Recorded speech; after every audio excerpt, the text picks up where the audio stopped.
February 5th. Today is the LinkedIn strategy event. Kelly's running a little bit late, and Mike uh, is running a little bit late too. So it's me until it's me and you. So chat's open. Love to see who's out there, and more than happy to address any thoughts or questions you might have. And with that, let's dive into LinkedIn strategy. Uh, Basically, there's so much to LinkedIn as far as the nuances, the dynamics of it, the ability to weave together some really quality strategies. I've been doing LinkedIn for 4 years full time, a year and a half late, the last year and a half was focused on uh, LinkedIn live streaming, which is also just live streaming because it's simulcast on other channels. And, really started to see where you can make an impact, where you can generate numbers that mean something, just not numbers that mean numbers. So happy to hear what strategies you've been using or what strategies you'd like to learn more about. To go into really the types of areas that I think are really worthwhile are newsletters, live streaming, polling, having a content calendar, having a marketing strategy, and just really understanding how it all comes together and how it fits. So with that said, looking out into the audience here, I'm really kind of curious as to your interest in strategy and, what areas do you need more, let's say, insight into so that you can really move the needle on the progress you're making? Because I see so many people really spending a lot of time focused on doing pretty much the same thing on a daily basis, and really not understanding that it's not going to get any better if you fast forward. So, we've got a comment here. Carl's here. Always great to see Carl. And been working with Carl for last 2-3 months. Very impressed with what Carl's been doing, the progress he's been making. Oh, and here we have Mike. Hi, Mike. How you doing? I was wondering what happened. I was suffering from a technical difficulty. I don't have any better excuse than that. No, that's fine. I was worried about you. That's all. I mean, I know you're trying. But anyways, Carl's here with us. Mike's here now with us. And Mike, just for the people who don't know you that well, why don't you share a little bit about yourself and, what your initial thoughts on LinkedIn strategy is and how have you been deploying your model? Sure. So I will start by just saying that when it comes to LinkedIn, content of value is king, not content is king. There's got to be value there, right? So over the course of my career, I spent maybe 13 years on the ad agency side, then was hired by my client, Hasbro Toys, and got this 7-year experience in a world of master's degrees that would eat their young to climb the corporate ladder. And I had no idea what was going on. But it gave me exposure to what the inside of the business looks like, as opposed to what we saw from the agency perspective. So when I left that job and I got away from that corporate life, I decided to take what I know from my years of experience and turn it into a platform of what an audience sees in a business, what stands out to them, and how to communicate with them the right way. How to answer the question, what do you do, is a really hard thing for people to do. If it's their business, 100% is important. So finding the right 5% for the audience, what matters to them, is a challenge. And the way I see it is it's a challenge of perspective. Internally, it's hard to see it. It's like being stuck in a fishbowl and you're the fish, your business is the fish. What ultimately happens, you're underwater and the glass is curved. Like you can't get a clear vision of the outside world. But think about looking at that fishbowl from the outside. It's crystal clear. We see you swimming around, no problem. That's the dynamic of perspective. So my job is to give them one way to talk about what they do and answer that question, what do you do? By walking in their audience's shoes and applying a healthy dose of logic, common sense, and human nature to identify that connection point and that one insight that they can relate to, make them feel that we understand what they're going through, and then solve it in a sentence. That's connecting to them, relating to them, and offering them a solution right away in the right order that they need to see it. So it comes down to how you connect with them, how you direct them through your business pitch the right way in the right order, and then how you project the right attitude and personality in your delivery, not even in your delivery, just what your brand stands for needs to come through as well. So the platform that I put together, it's called my Elevator Method, and it's designed to do exactly that. Discover what the motivation is and not the need state of your audience, how to connect to why they need it, not what they need, how to relate it to them in concrete terms so they can't escape the fact that we know we relate to them. And then that solution in a sentence leads to how do you solve it, like a 3-step process, not your services yet. Then your services fit within that 3-step process. And it's like almost like an experience they're going to have. And then finally, how are they better off? Can you prove it works? And what do you want me to do next? That's benefits, validation, and call to action. So that's what I help businesses build, and I get to work with them around the world. Now, how this informs LinkedIn and the strategy, first handshake on LinkedIn should be content of value to whoever you're shaking hands with, if that makes sense. When they first land on your profile, first, get a note that they should check out your content. If they get there and it's a sales message or it's all about you, they tend to lose interest pretty quickly. But the strategy is starting with content of value, converting that into what I call tribalism, but people who are actually coming back for more and telling others about you, and spinning that off into direct outreach with those people, drive them to a landing page or a lead magnet. That starts to build what my strategy is for LinkedIn. Okay, I think it's pretty comprehensive. And, with the 600 episodes of live streams I've done in like 620 days, whatever. Which blows my mind, by the way. Blows my mind. I don't think I'm the same person I did what I did, right? You just don't know until you decide, hey, it's kind of like a Forrest Gump story. So, where people are just walking and they just keep walking. But what comes to mind now because of that is the nuances on how you can integrate live streaming so that you have an extended area for the person, which is bring them to where you are and what you're doing and the event you're on. So right now I do a newsletter every day, and actually just started my second newsletter. And every day it just shows the schedule of events and the topics and the speakers, and a little blurb on LinkedIn strategy just for some education and a value add. Well, there is no real interaction. It just says come and get a story in real time that you can interact with and see who I am and how I interact with others.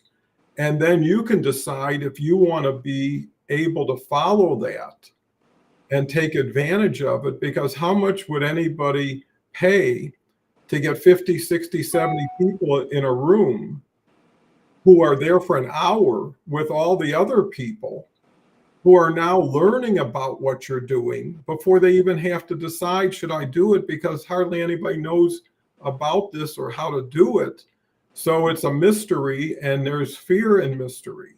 So if you can open it up to awareness and self-awareness and let the light go on in their head, and then say, if you like this, just like my ticker, let's build your own theme live stream. Yeah. It's so simple because you're not taking people away. These are all LinkedIn people who are doing something.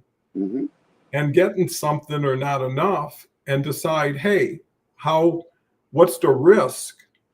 And most people say, what's the difficulty?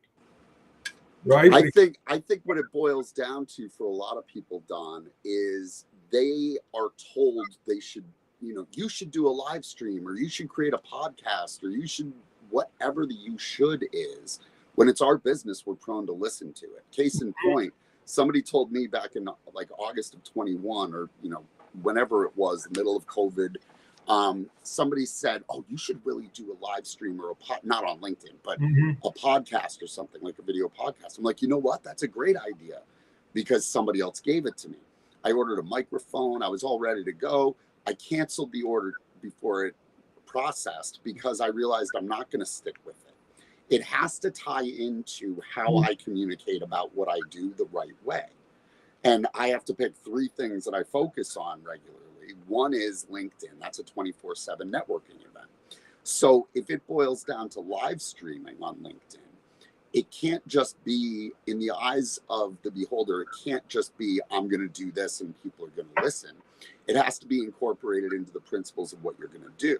So if part of it, I'm making stuff up, but let's say it's sales calls. From a marketing perspective, you're doing direct mail. Well, this should tie into whatever that strategy is. That's 1. 2, the value doesn't stop at live. You can take a recording like this, cut it up into 7 or 8 little pieces of content, and start marketing with that. So this is what I mean by, you take the live stream concept, it needs to go somewhere that supports the rest of your platform, of your strategy. And I think what you're opening people's eyes to is, this is not a complicated way. Having a conversation with someone like this it feels authentic. It creates meaningful content for your business, and it allows you to pump that right into your marketing machine for a month at a time based on 1 live stream. So I think, to summarize, if it ties into what you're doing and you can benefit from it the right way, live stream is a brilliant solution.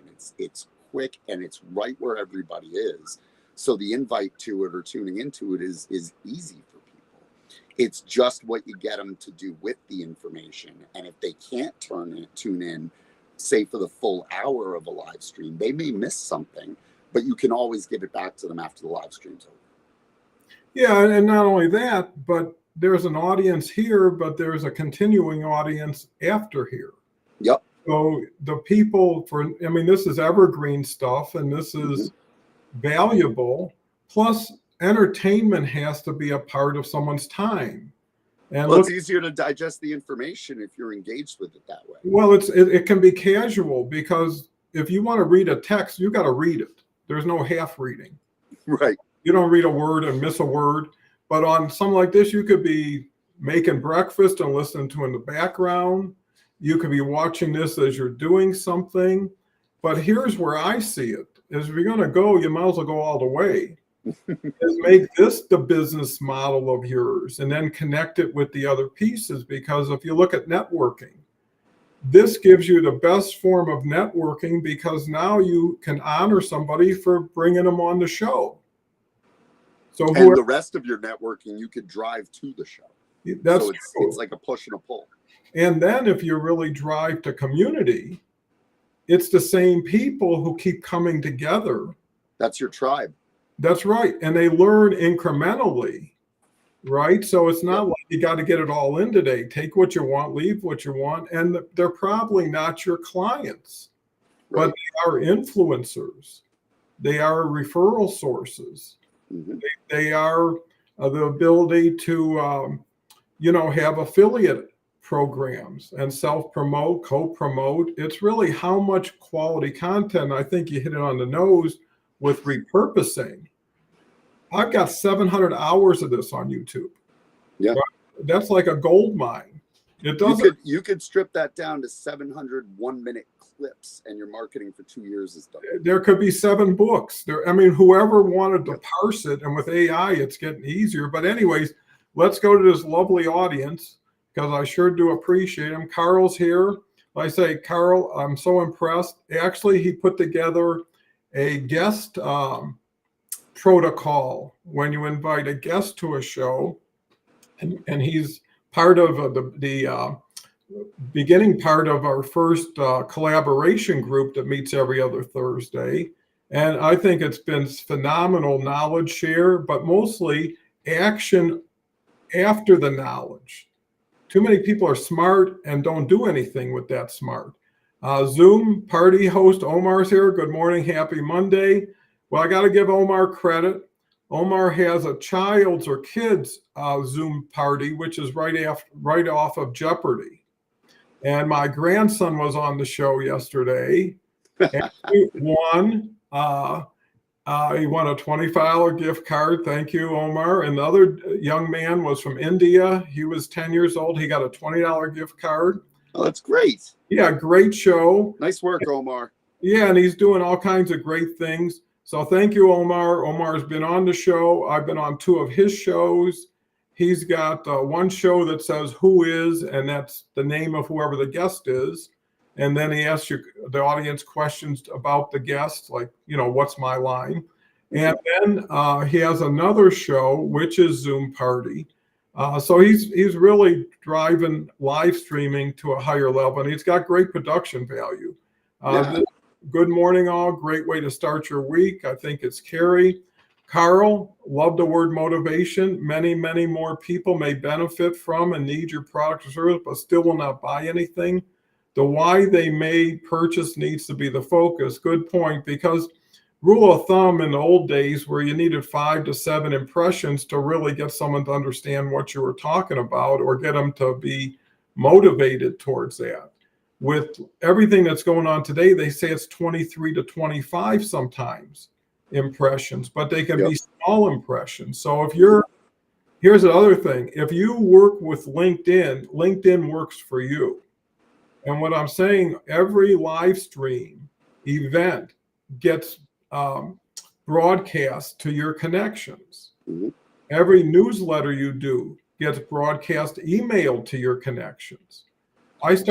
Don, I have an exercise here. What if we gave a name to live stream that stands out from anybody else who's talking about LinkedIn live stream, right? I think what you're actually in is the business of broadcast networking. And people say, what the hell's broadcast networking? Mm-hmm. Well, the idea is that LinkedIn is a 24/7 broadcast networking event. That's what we go there for, is to meet and do business. What's missing is we're using it wrong. We're not giving people the full exposure of what we can do, and we're not expanding our network. What you've created is a way to broadcast networking and then broadcast that out to an audience. It's a very different model than what people think of as networking. Yeah, I think it's like going from gas cars to electric cars, where you just replace all that stuff in the middle with one big hunk. Right, but the word broadcast before networking makes it sound so much grander than just networking. Oh, absolutely. And I think, when you bring community into it, here's the thing. If you're on LinkedIn or any other social media platforms, you have to go back to why are you here? Yep. There was a reason back then when you were there and it got you to here. Now, where are you? And where do you think fast forward you're going to keep going from what you're doing? Mm-hmm.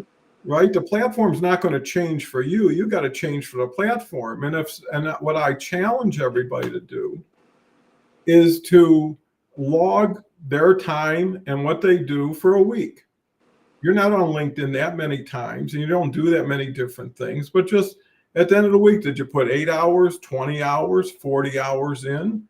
Let's see what you did with that time, and what's the expectation of a result from it. And you're not going to prove LinkedIn right or wrong, because LinkedIn, for the people who know how to use it, is a bonanza. Mm-hmm. Because they're walking over everybody who's stumbling around, trying to get, because everybody else is stumbling around. So you think, hey, that's the expectation, and then one day the sky is going to open and everything's going to come to you. Versus it's all about your voice and getting a distinguished differentiated voice that elevates above the salesy, scammy, throwing stuff against the wall group that's there every day. Yep. And you want to get serious people who are already aware of this medium and want to take advantage of it. So it really comes down to cost and time efficiencies and the ability to achieve some level of success that monetizes your efforts without making money off of people, but for people or with people. If you have strong enough opportunity, I mean, whatever Mike's doing or Carl's doing or Dennis is doing, why, if this appeals to you, why don't you be the thing that appeals to others like you? And it's no different than if you run into someone at a cocktail party and you come across as just a big ass. Nobody wants to talk to you. So compare that to a cocktail party full of salespeople. That's what LinkedIn can turn into when it's the scammy, salesy stuff. The important thing to remember is people only go to LinkedIn for one reason, but that means everybody's in the same boat. Compare that to Instagram, TikTok, Facebook. People go there for a million reasons, but your community is smaller in those cases. It's just in a universe where, your business has a very, very slim chance of being looked at on those platforms because people are there to see roller skating dogs or funny videos or how-to videos. So understanding how much that has changed all of us, LinkedIn exists for one reason. 24/7 networking event. People go there to do business. They don't go there to show pictures of their puppy and their kids, right? Mm-hmm. So the problem is everybody's going to say the same thing. Everybody's going to do the same thing. And how we try to stand out is closer to, instead of attracting people in by giving them what they need, we're more apt to dress as a clown dancing on the corner saying, "Look at me," with a sign. And that's not the right approach on LinkedIn. You don't stand out just because you stand out doing something. You stand out because you constantly provide value to your audience. They're going to come back for that value every single day, week, however often you're there. They're going to keep coming back, and it becomes appointment viewing. It becomes must-see TV for them. That is far more valuable than anything else you could do on LinkedIn, because where it can lead is astounding. If you get that methodology in place and create stuff that brings people in, they're going to want to know where to go next. So that's it's not a secret. It's just how to be successful with your LinkedIn communication, and live stream plays a big part in that. I could see how that, like I said, broadcast networking make your network much bigger. But I think ultimately it comes down to the fact that people go to LinkedIn and think, I'm going to write something about me, or I'm going to promote my business, or I'm going to try to sell something. And those are exactly the things that people just, their thumb keeps going right by. What they stop on is, here's how to fix this in 3 easy steps. Why do they click on that more? Because it's a benefit to them. So that's the reality. If you can't do that on LinkedIn, the rest of the stuff isn't going to matter. Apply that to live streaming. If you and I got on here and we were just selling a product for an hour, who the hell would listen? So that's, I mean, for better or worse, how an audience sees it is much different than how we see it. We just need to make sure we're giving them what they need to come back. Yeah, and here's the thing. It's what level do you play at? Yep. So the people who are playing at the lowest level are using the lowest level strategies and technique, which is loud, mean sometimes, intimidating, obnoxious, overwhelming, Too much about them. Well, it's like they don't even care about you. It's like, I got something to sell, you ready to buy? I got something to sell, you ready to buy? And then if you do deal with a huge audience, it's spaghetti against the wall. And there are people that's, even a broken clock tells time twice a day the right way, right? So you can get lucky, but it's not duplicatable, scalable, and it's not honorable. And I think you need to be able to communicate what's in it for them effectively too, right? And communicate what you do.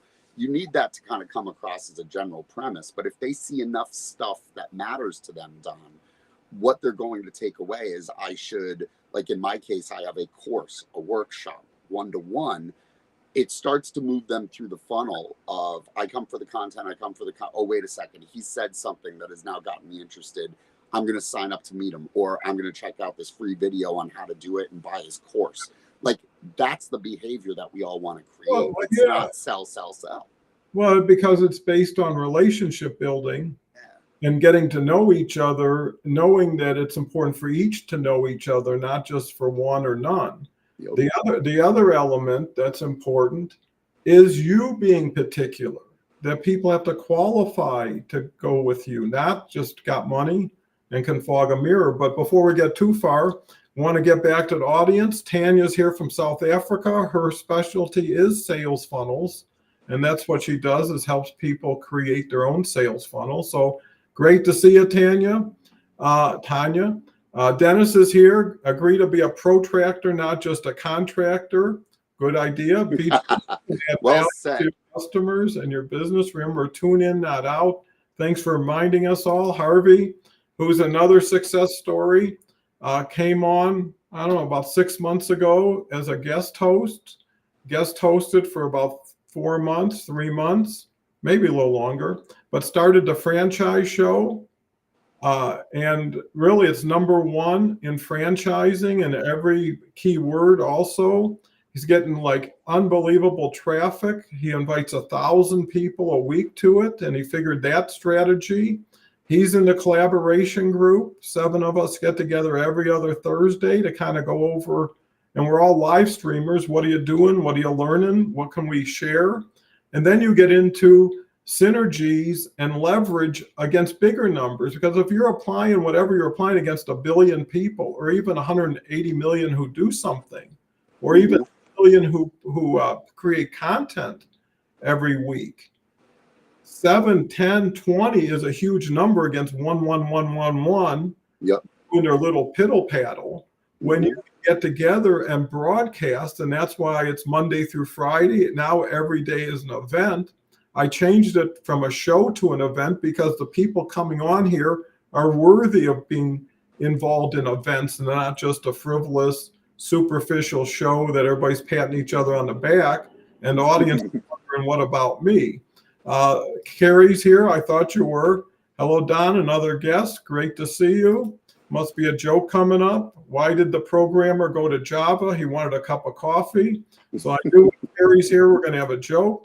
Beverly, I can't speak enough. It's funny. Beverly's every Tuesday, 4 Tuesdays a month, maybe sometimes 5.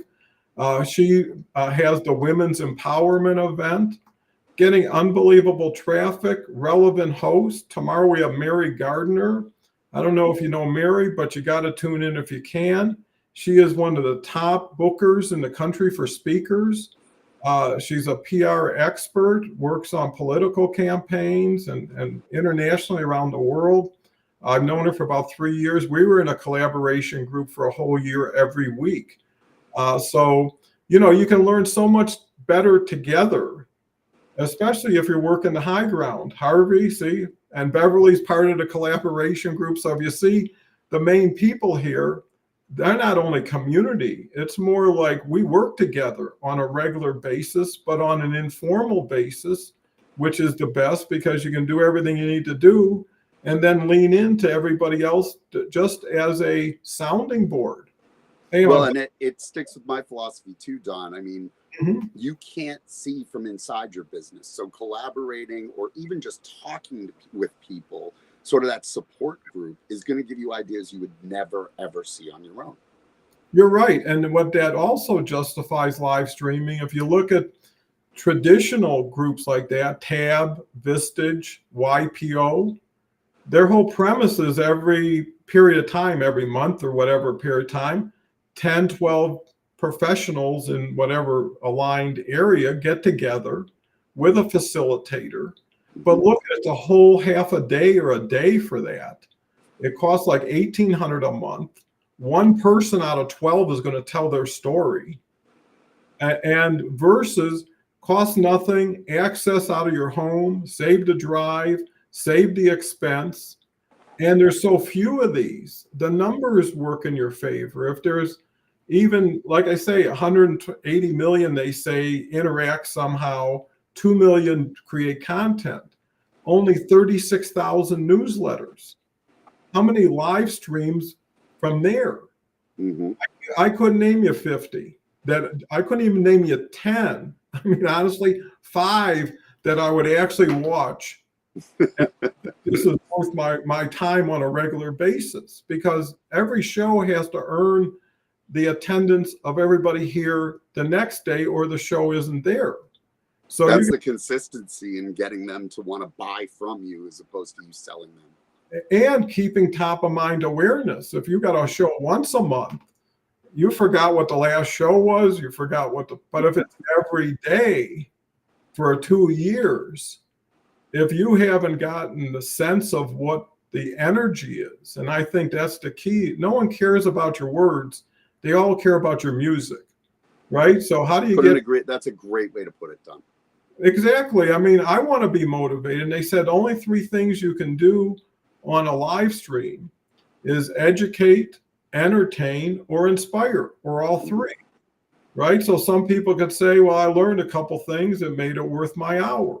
Other people could say, hey, I laughed a lot, had a lot of fun, great people.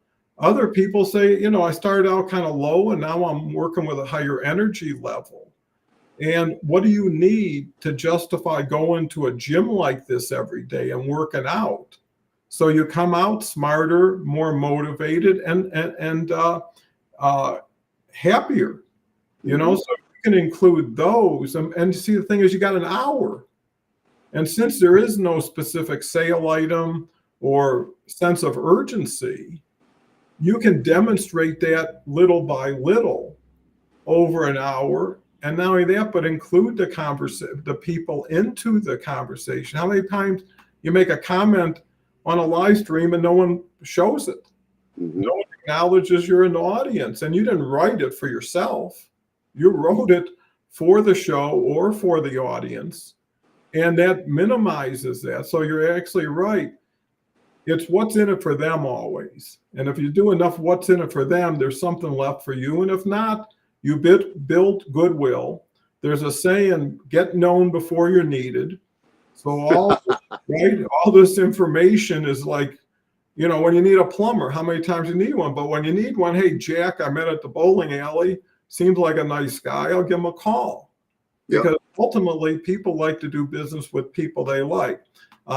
So this is fascinating, Mike, in that it really is fertile ground for someone who already has some pretty quality initiatives or strategies, but doesn't have the engine to really put it into orbit. So, well, I think a lot of times, Don, for people to get comfortable with something like this, you got to remember it's talking to a camera.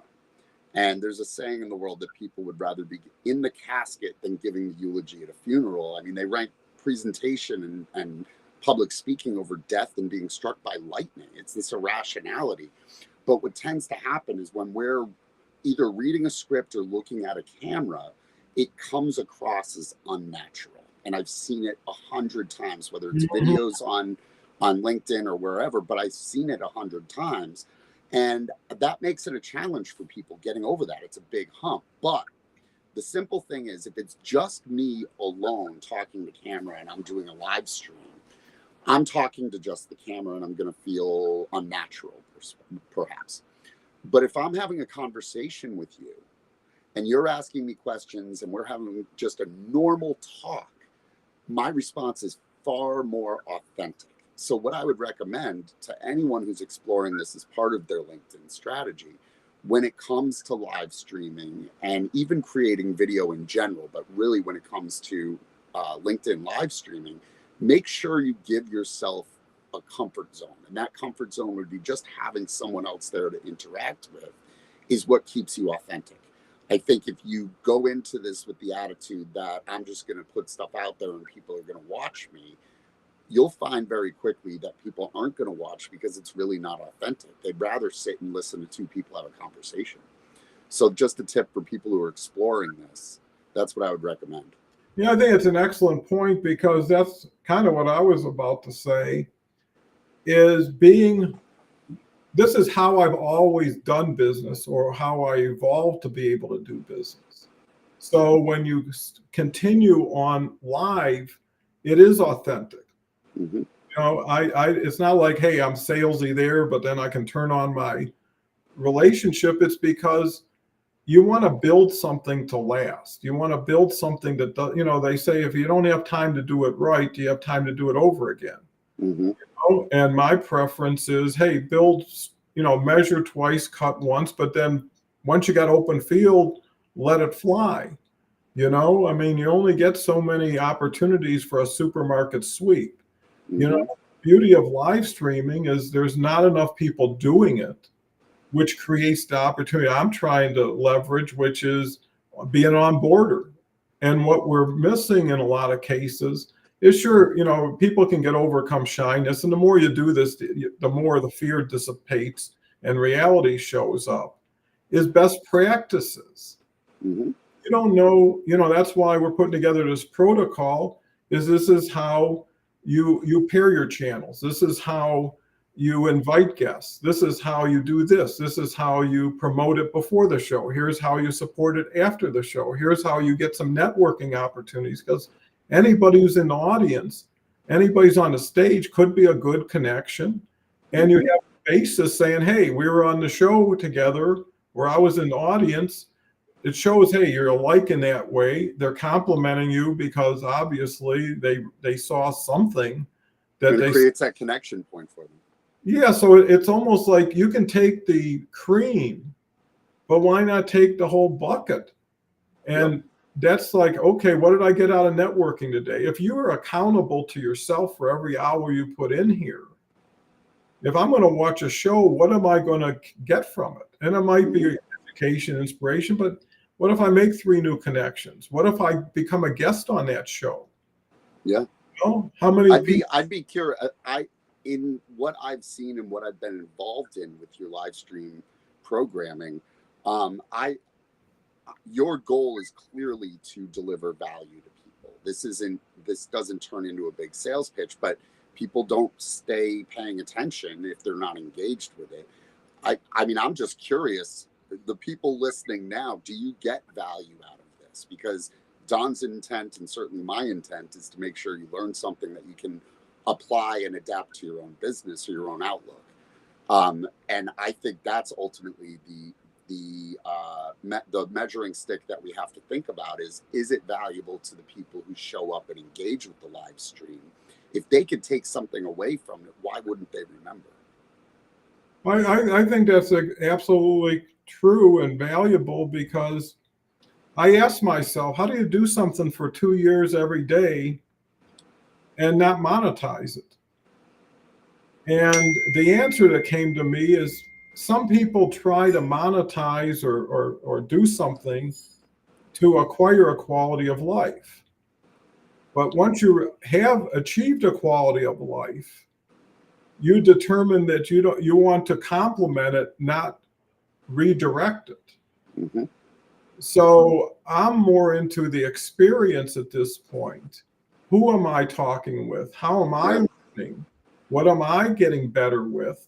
And eventually, the people who do see you for who you are and the value you bring are worth more than the casual bystanders that kind of come and go, Yep. are transactional. And, you know, when someone can be looking at life experiences, relationships, who do I want to spend my time with? And I'd rather spend my time with people who are much smarter than me, more ambitious, more innovative, and not capitalize off of them, but collaborative, bring it together as a community, then apply it. Because here's the thing, you got to know it to do it, but so many people know it and don't do it. Yeah. So it's someone who says, hey, I'll give you the training wheels. Actually, without promoting my program, part of it is having your own show for at least 2 months here, learning the trade, being part of a collaboration group. And what happens with Harvey, Beverly just started her live stream, and she's got a very popular podcast. Like I say, Carl's got it. is most of this audience goes to them. And the hardest part about a live stream or a podcast is who's going to be there and how Right. to build that audience. And after a while, you find out numbers don't serve you. It might impress you. Hey, 400 people watched. Did anything come from the 400 people? Right. You know, it's like having a buffet and you say, wow, 400 people loved it, but no one paid for it. And they're coming back tomorrow. And that's just, those are metrics that don't matter to your business. How many people viewed it is not what's important. I don't get a lot of impressions on my LinkedIn posts. What I get is a lot of engagement on my LinkedIn posts. Yeah, but after a while, you're the show in Yep. people's minds, because here's the ultimate benefit you can derive is trust. Once you can earn trust, then your words are far more valuable and integrated directly versus let me think of that one, let me measure that one, and pretty soon your attention is minimized. Yeah, There's psychology to this, without a doubt. you know, and if you can tap into what turns people on and give them that, because it's all stimulation now. People's attention span is so low because they're constantly looking for excitement. Yep. That's Well, why I think it expands. I think it expands what they can do. So what I mean by that is a lot of people will look at LinkedIn and say, well, I have to post something. I have to write something. I'm going to put a selfie on there and this or that, right? But maybe those people don't use video and they should. What they could be doing is adding to that content with live stream content. And it starts to let people see the real them. The real us is hard to see outside of video, right? Like, how many times have you responded to request to connect, or you found somebody on LinkedIn and set up a time to meet with them, and then you're talking to them and it's like talking to a bowl of oatmeal? Well, that doesn't help. And if that's the way the person would come across on video, then they've got to get that out of their system and understand that live streaming needs to engage the LinkedIn audience, not just provide information. I mean, think about a TV remote and how powerful that is. We've got 1,000 stations we can choose from. Which ones do we choose and which ones do we tune into are the ones that suit our interest. So the live stream needs to be engaging. It needs to project the right tone, but it really needs to relate to your audience that way. I really look at it as an opportunity to go from your, say digital marketing and LinkedIn content and things like that. It broadens the spectrum and the senses of your audience, right? They're not just seeing you, they're hearing you, they're feeling you in a lot of ways. And it gives some authenticity to who you are in that vast universe of LinkedIn. Well, and I think you're right. When you understand the small nuances, the elements, the facets, because looking at it from the person who could really flourish, what stands between them is some landmines, which is the fear of being on camera, Yep. which is the fear of the technology element, right? How do I get the camera, the mic, the restream, all that stuff? I call those fears the what ifs. What if my shoe's untied? What if my tie isn't straight? What if I stutter through my words?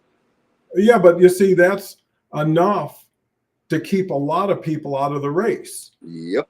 right? So then if you can take someone by the hand who wants to jump in and be able to put some training wheels with them where, hey, you're just going to be in the sandwich for a while. When you're comfortable, say something. Yep. But the idea is having something to say that you've been saying and hasn't been penetrating. I will say this, everybody I'm working with and have worked at, over 20 people now who never was on a show or were on a show, have their own show. And when I saw that happening by accident, I said, here's an opportunity to speed it up, plus just replicate what you're doing. And the easiest thing about LinkedIn is you get same day results. Mm-hmm. So whatever you do, you're going to get your numbers. The point is what are those numbers worth? How do you see them build? And I think a newsletter strategy is the best thing going next to live stream. And there's some changes that took place. I don't want to go into everything now, but to be able to find something that you're already on, that you're just not using the tools in one area, you're using pliers when you could be using tweezers, and doing it a little bit more systematic, where you can actually move things. But the point is, I can demonstrate, and that's what we're doing with this protocol. Here's what I do every day. Here's how I do it every day. Here's why I do it every day. And here's what I get from it every day. And LinkedIn will allow you to do everything I just showed you to do if you choose to do it that way. So most people, they got the ambition, they got the desire, they got the talent. They don't have the know-how. Mhm. And if someone says, here's 10 things, Mike, just do everything the way it's reflected here. Follow the steps. Here's some links for how-tos. And it'll change your life forever. You would say, no problem. Because Right. if anybody could do it, either I'll figure it out or find somebody who can get Yeah. through a point or two, and I'm there, if that's the price of the ticket to the promised land. Well, Beverly is here, and Beverly says, yes, that's true, Don. It takes time to get used to talking to a screen. You need to talk to your ideal client, even if there's no one out there. It just takes practice. It's about them, not you. And that, you're so right. I always looked at this as a learning experience that turns into an earning experience. Until you've learned, until you're good enough, and the market will find you if you keep getting better, if you do more, if you have, and here's the other thing about this, the reach is so much more extensive on live streaming. You get 24 times the comments as organic video, and organic video is a nightmare if you're going to have to overproduce it, over edit it, over polish it. It comes out like vanilla ice cream, right? It's no offense to any of it. It looks great, but it means nothing. And why not just have somebody in their element? Because to your point, if you repurpose this like in shorts, you're going to say things during the show that were caused by something I said or the audience said or you remembered. You're going to get emotional. Yeah. You're going to get a little dramatic or a little bit, beyond. Some string is pulled. Yeah. And if you capture that picture in that moment of 30 seconds or 45 seconds or a point, but that's where you need a content calendar. That's where you have to understand, well, if I had everything and all I had to do is choose, what would I put together? And that's really what you want to put together versus what am I able to do? What can I do? It's all back to minimizing your value versus, hey, do this and then we'll do that and then we'll do that and then it's done. Right. Well, and I think that's what happens to a lot of businesses is they're not just the CEO, they're the whole C-suite, right? I mean, they're responsible for everything. And to just do things to check them off the list tends to be a detriment. I think the way that you set this up for everyone, I think it starts with live stream and brings people into the newsletter funnel and ultimately drives to a sale is the perfect way to do it because they're seeing the most authentic piece first. And that authenticity, like we're talking about, like you need to generate it. If you have to talk to someone else, create a conversation, fine, do it. But that's their first thing they're going to see. They're not, the first thing they're going to see is not a newsletter. Why would they sign up for the newsletter unless they've seen this first? So how you use this as an attractant is really important in building your funnel and going forward. Yeah, I think that is so true. And if you look at it, you come into this with a business model you want to enhance. You come out of this with a different business model. Right. Right? Because now you see the power of this, and what limited you in your original business model was your limitations and your universe. Well, you were business and sales centric. This is content centric. Like this is built for your audience, not your business. Well, and it also challenges everybody. Can you measure up? Yep. Right? Are you that good that when you get the opportunity, you shine? So in other words, there's a lot of people who want to be in the movies, but don't know anything about acting or the movies. Right? And someone who says it really works better for the person who's been marginalized, who's been restricted, who had to depend on gatekeepers. Mm-hmm. And people are tired of getting jobs. When they were good, it was just qualified as just over broke. And that's what a job will allow you to be, Yep. just enough to live so you can come back and work, but never enough just to leave work and live. And when everybody says you're not wanted or you're not desirable, listen to them. Hire yourself at that point. What do you need a minute at a certain age? Because you know what? What was tough to get is tough to keep and tough to get again. If it was just, hey, luck at a draw and tomorrow I'm attractive, but why, at a certain point you get unemployable. Because how do you work for someone who doesn't know what they need to know to work with you, or doesn't know what the future should bring? And all of a sudden you're doing accommodations. Right. Well, they don't want to hear this, so I'm not going to say that. So I'm going to have to get into it a different way, or I'm going to have to talk to Joe to talk to Mary. And after a while, that ain't my life. It's like, I want to get into the game. I want to play the game. You show up to play and you play to win, but you play to win as a team. That's the thing. This is not, and it can't be a one-trick pony, me, myself, and I approach, because it's too big of a pie and you got too small of a knife. Well, and everybody's thinking and talking about themselves. I think that causes a lot of the problem. And it's because they're insecure, probably. Well, I would look at it a little bit more scientifically and say that they're doing it wrong. They're going on LinkedIn and thinking, if I just post and reach out to people and tell people what I do, that I'm going to get leads, when that's clearly not the case. Maybe it was on LinkedIn 10 years ago, but not now.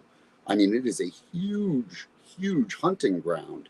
So to figure out how to stand out is really hard. We all want to tell people what problem we solve, right?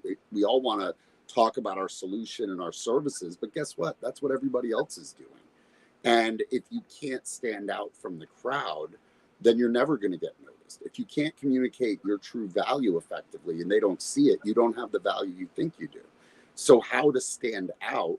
I'm not saying video is for every single person. I mean, some people get so uncomfortable, it's not an option. But with the right guidance and with the right sort of executional style that keeps you in your comfort zone, that keeps you from feeling like I've got to get away from this, those are the things that are going to be, everything communicates to your audience. Those are going to be the things that shine through strong. Well, yeah, and I think you have to look at live streaming as a complement to what you're doing and possibly a transition. So it's a matter of degree. Someone could say, yeah, I'll get on a guest spot every month or two on a live stream. Maybe that's enough for them. Yeah. Some people say, why would I be running on the slow track when there's a fast track right next to it, that all it takes is me to onboard myself, to get on that boat or that plane that's taken me in a bigger, faster way to where I'm going. And it comes back to authenticity. The reason why people don't want to be authentic is they don't think they're that attractive. And maybe they're not. But well, we are programmed as human beings to be self-critical, not complimentary.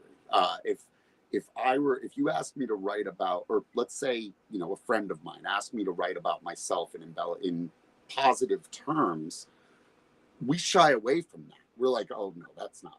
Oh no, people don't see that. But if I gave that to the person I was talking to and they rewrote it, I would blush when they gave it back. Because what I'm thinking is my deficiencies. I'm self-critical. Touting myself in a positive sense is against human nature in a lot of cases. It's not that easy to do. Well, and I think pride of authorship has hurt a lot of people, or just, everything's just invented here, so outside ideas aren't as valuable as holding the line or staying with legacy. Maybe it worked in the past, but it really comes down to how ambitious, how goal-oriented, how successful do you want to be? I mean, I've had relationships with people who would be qualified today as billionaires, and they could have stopped at half a billionaire or 100 millionaire. I mean, there was a point where they were there before they were there, right? And if someone says $10 million, well, hey, why would I keep knocking myself out to get to 100 million or a billion? And what they don't realize, the money had nothing to do with it. The money was a reflection of the effort. But the money was just a metric. That's right, but it didn't hold him back. And most it was a metric of his drive, of his motivation. Yeah, and it was maybe a benefit to people around him, but Of you know, course, but that's not how he was looking at the money. He was looking at it as, if I'm at 10 million, why can't I hit 100 million? yeah, Like his drive is not, like 10 million is just a statistic. well, and maybe his vision expanded and Yep. the opportunity got bigger in his head, so he wasn't really risking it. He was just reinvesting it to another day. So it's like if you got money in an account, you can take it out or you can let it grow. If you don't Yeah. need it, you typically let it grow. The other thing is most people who are at that point, they never were into the money or the materialism to begin with. So they were into doing something innovative, something that would change the world or would make a difference. And they also knew that if they lost it, they could make it back again. You know, they Yep. had the confidence if you did it once, the second time's easier. Right. Carl comes back and says, I choose to talk to my strategic partner in supporting my ideal client as my guest. Carl's been in finance for over 40 years. I have ChatGPT is happy to talk about all the finer qualities with superlatives, would be afraid to touch. You know, and that's why there's other people. And that's why you want to focus on your core competency and attach to people who have core competencies of scale that you don't need to learn. And hopefully it's a mutual benefit that comes with it, that that other person sees your core competency as a value add to theirs. And all you need is advice. And the other thing that's so important is you need to be encouraging. Mhm. Right? If we were minimizing people here, that's a dumb question. That's a stupid comment. I mean, no one intends to be like that, but some people come across that way, and just Yeah. is abusive in a way with doing nothing for someone who did something for you. So I think it's really about getting some fresh eyes, some fresh ears, do a review. You know, it's just throw the stuff on the table, talk to someone who's got no skin in the game, and say, what do you see here? And then the next question is, what do you got that can optimize what I got? So Yep. how do you take bad tires and put some new ones in? How do you take a sound system and upgrade it? And pretty soon you got yourself a much higher performance vehicle with someone who is now going to support, maintain it, give you the updates. And what's that worth? Because you're going to measure it against the time you're going to waste and the unsuccess that you're going to experience. And I think that's so valuable. I think what Carl is talking about, you know, having a strategic partner that he can bounce ideas off of. I would take it one step further and have someone who's not in business with you. Mhm. If you could communicate it to them effectively, you're in a far better boat. Don, I appreciate this so much. I unfortunately have to jump on my next. No, that's fine. I think I could talk to you all day. Yeah, I think we're at 58 minutes anyway. So I'll say goodbye for you for the last minute and a half. But look forward to having this conversation with you and taking it one step further. I love it, Don. Thanks so much for having me in this live stream premise. I get it. I see why people should be doing it. I get it too. And I think you should be thinking about. So anyways, love to have you back. And I think you're just a tremendous asset to the audience and the show. Oh, thank you. I appreciate that. Take That's care. always my goal. If they get something out of it, I feel like I did my job for the day. More than enough. You pay Take care, Don. We'll talk. Care. So anyways, closing up the show. Thank you, everybody. Mike was a wonderful guest, brings some tremendous insights. And that's really what happens when you start bringing and inviting, you know, professional marketers, PR people. They really give you some more, let's say, depth and richness to what they're doing, but more importantly, what it could do for all of us. So with that said, come back tomorrow if you can. Tomorrow is Beverly and Mary Gardner. It's going to be a great show. Mary's been on before, I think, with Kelly, and really a wonderful person. You really should get an opportunity to meet. And then Wednesday is Carl with myself and a gentleman, Michael Mintz, who's into sales and business pretty heavily. Thursday is a big show. Tara LaFon Gooch who was the first person to get me going on this when I got going. We did it for 5 months, and she's returning. And then Friday is Pat Linden, who's an attorney in Colorado. So can't wait. Thank you again. Have a beautiful day. See you in